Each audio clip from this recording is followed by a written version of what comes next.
And then I came across a great Joe Rogan podcast with Casey and Callie Means, Dr. Casey Means specifically.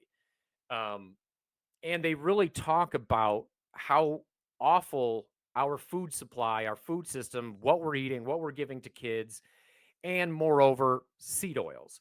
And so I had already knew a little bit about this, but I've always wanted to try and change our fryer oil here in the restaurant. So a lot of restaurants use a soybean or a cottonseed blend with soybean, corn oil, all these, but they're all seed oils.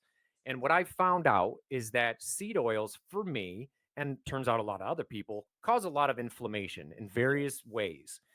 And I just decided that, you know what? If we're going to take this seriously, if we're going to feed people, we should probably do it in a responsible way.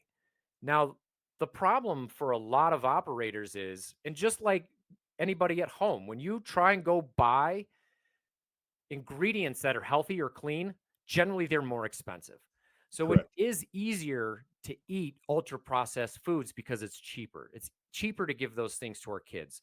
You know, free school breakfast and lunch. Those are not very healthy meals. So I'm just looking at myself and like, well, okay, I got to walk the walk then. So we've, over the last couple of months, been looking at moving to beef tallow in our fryers.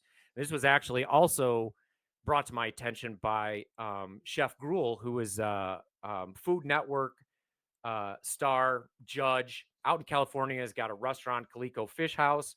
So I'd seen some things on social media that he was cooking more and more with beef tallow. And I'm like, why can't we do this? Why can't we do this? So I said to my vendors, listen, this is what I want to do. And this last week, we made the implementation. And funny enough, we've come into a snag already where our supplier didn't realize that we were going to be going through as much beef tallow. So beef tallow really is just taking the fat. So when we trim our brisket, you can take the fat that's trimmed from the fat cap and you can render that down into beef tallow. And you can use it in a number of things. You could toast your bread with it, which we also do. But it's just very, very healthy. So we've moved. Were you just like throwing this away before? Like this was just the excess? Yes. So you're like recycling. Yes, exactly. Okay. And that is one of the biggest things that restaurants can do to try and keep their profit margin as big as they can.